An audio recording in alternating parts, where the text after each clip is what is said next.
Have you ever had it where you have a free day, so now you start to build yourself a plan for it?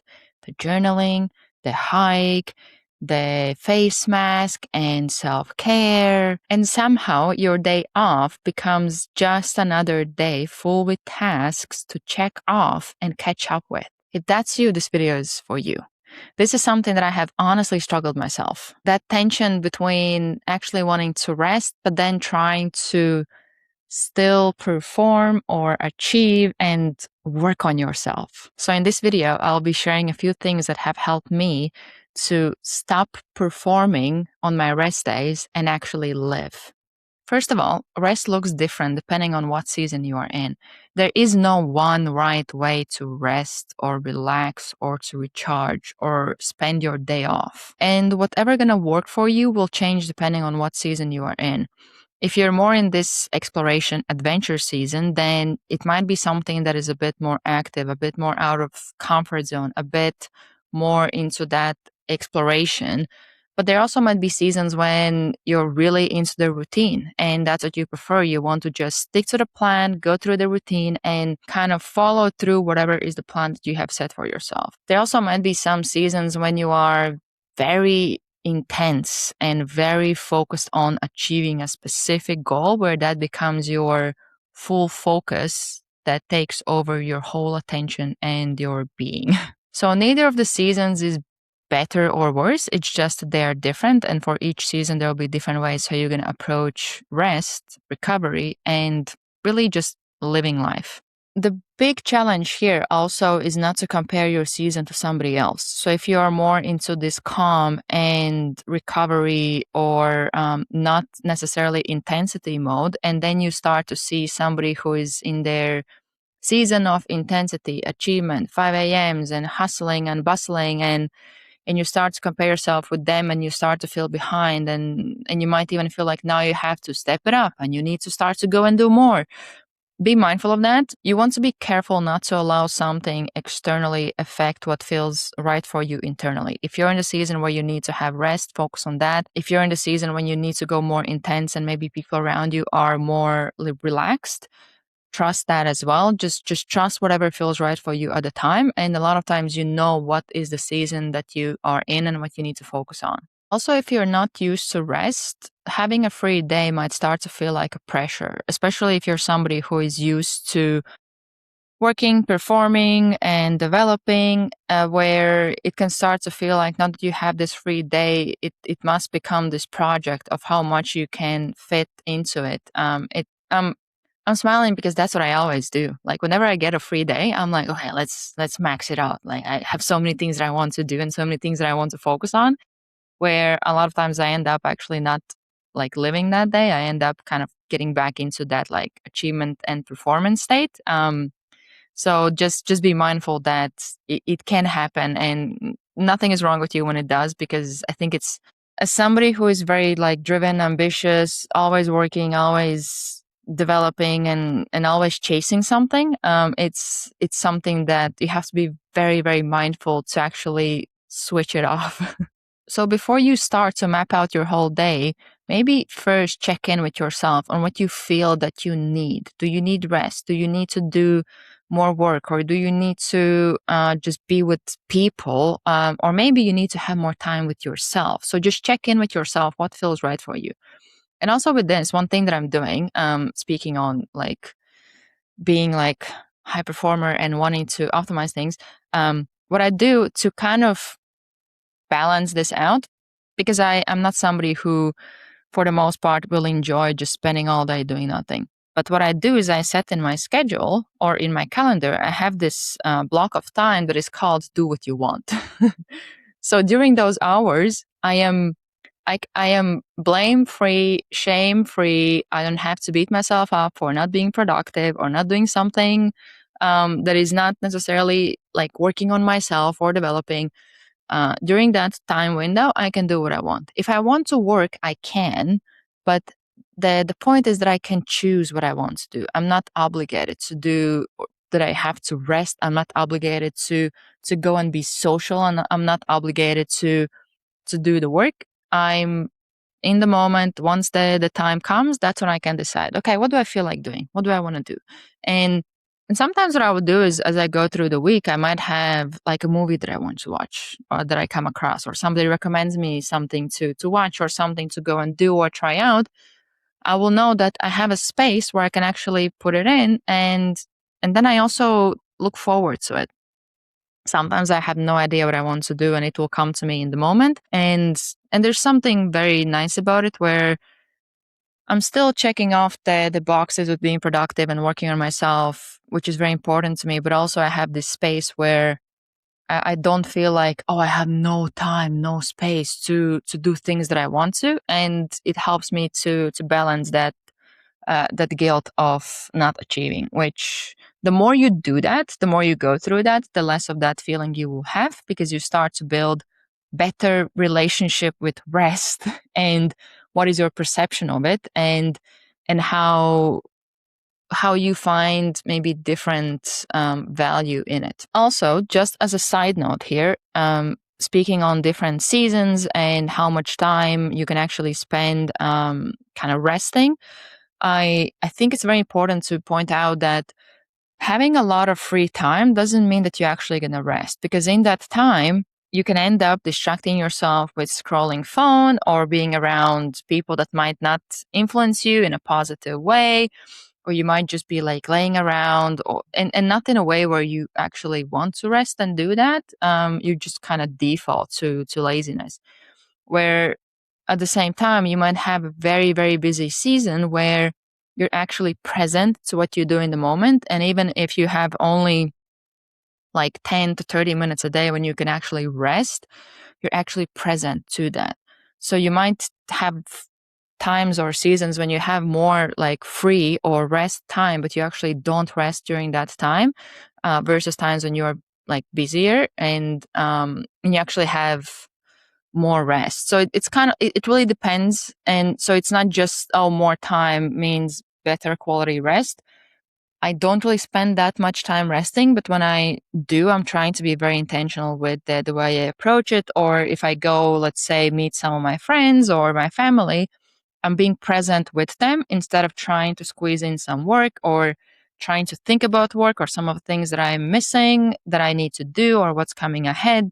So so you want to be mindful on those days also that even if you're resting, you're present to that rest instead of being distracted with whatever is going on in the background. So in a way, the goal actually might not be to have more free time. It might be to be less distracted. And with rest, it also took me a while to learn that it's a good thing. It actually fuels your performance. And a lot of it actually came from somebody in my life that I would look up to, where he would have mindset and lifestyle that I wanted to have. And he would literally tell me that he does rest. And during the time he rests, he's not being productive. He's not doing something that is going to help to achieve the goals. He's not working on himself. He's just doing what he wants to do.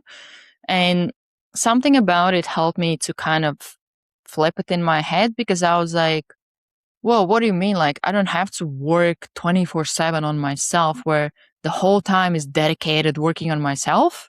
I can actually rest. I can just like travel somewhere and not be productive. Like it's been very interesting to go through that, because growing up, I was in self development since I was early teen. So I'd always be either reading or going through videos or learning lectures. And there was a couple of years that I didn't watch any TV series, no movies. I didn't do any of that. I was just fully focused on self development and my studies and like training and all of that, where I just didn't spend any time into the rest or recovery or even like having fun, because it wasn't productive.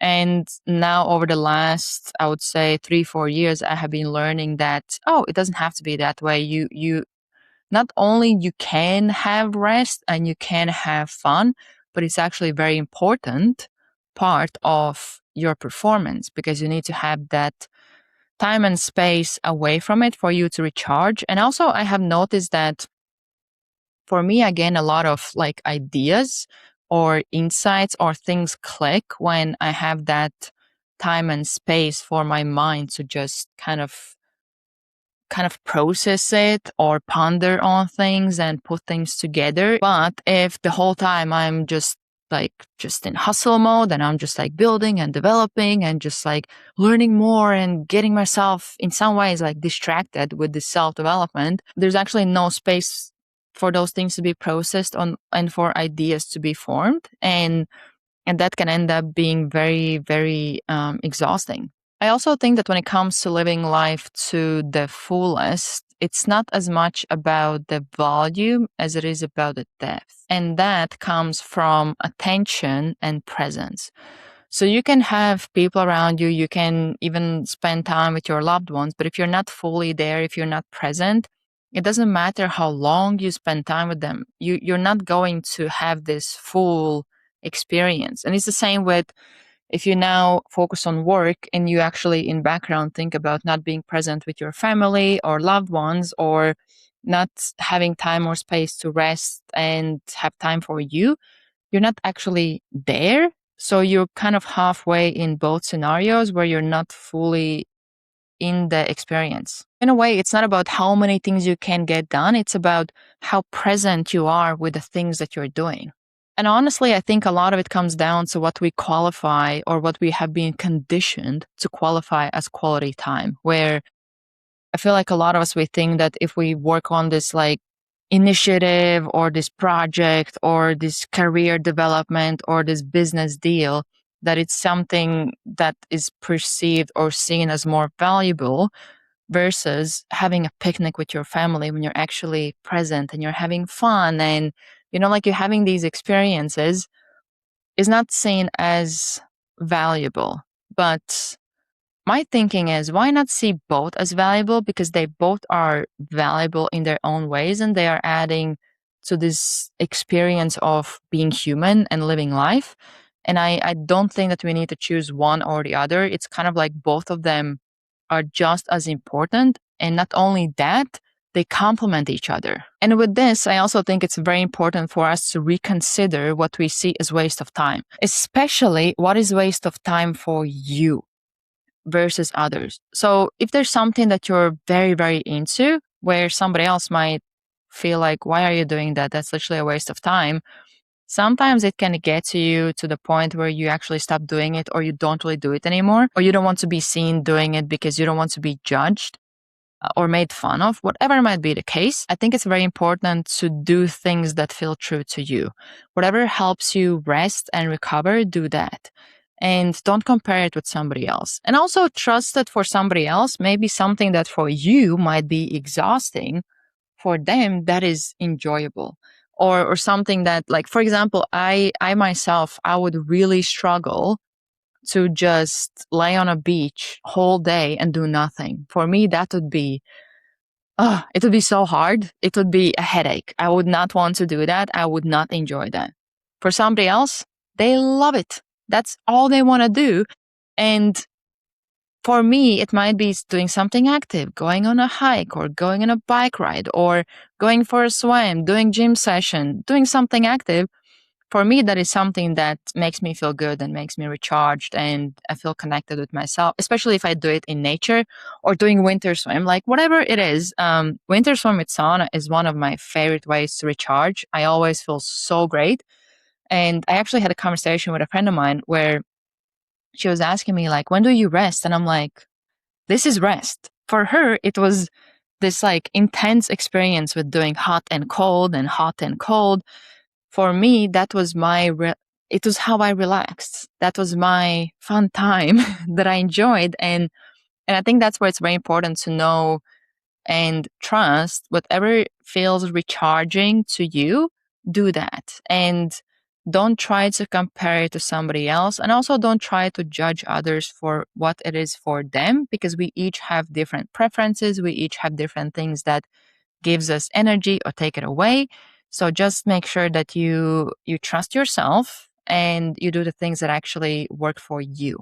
I think another thing that is important to address here is to change relationship with time, where we build it more based on trust than based on scarcity.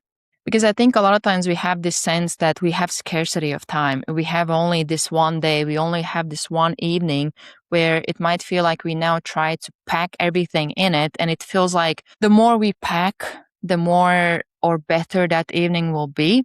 But sometimes it's the small things, it's the simple things, it's something that wasn't even planned that can make the whole evening the most memorable, the most fun, and the most enjoyable. And I think it's especially relevant if you are not in a place where you want to be, where now every free time that you get, you might want to squeeze in all the things you need to work on, all the things that you want to develop, all the steps that you can take to get to place you want to be instead of accepting, not accepting. I don't want to promote you just being like, okay, I'm just okay where I am. I don't fully believe in that, but I do believe in being mindful of not using these free moments just purely for achievement that is coming from energy that you want to escape from where you are, that you're not happy with where you are, that you hate where you are, where it's very hard to sustain that if you come from the energy of hating it, of not liking it. And not liking it, you might still not like it, but like not accepting it, where I feel it's a lot of it is embracing that this is part of my journey. This is this moment in time that I don't like that I'm at or that I'm in. It's part of my journey and I am taking steps towards improving. But then also you need to be mindful that you need to be able to take sustainable steps. So if you burn yourself out like a couple of days in, you will not actually get where you want to go. You will get in this loop of crash and burn, crash and burn, crash and burn. So be mindful that the rest is needed. It doesn't have to be maybe as long as some people might promote. I don't necessarily need a lot of rests. Even most recently, I think last 4 or 5 weeks, I have been working through weekends and I have no issue with it. I love it because I still find time to rest, recover, do the things that I want. And for the most part, even on weekends, the work that I'm doing is more kind of what I enjoy and what I love to do. So that's where I think a big part of it, well, actually, with this, a little extra point there is that if you do something you love, you will feel less of a need to rest. Where here, actually, it might be even more important to find time to rest because you're so passionate about what you're doing that you can go so far that you can start to neglect yourself because of how driven and how committed and how excited you are about the mission or the project or the goal that you're working on.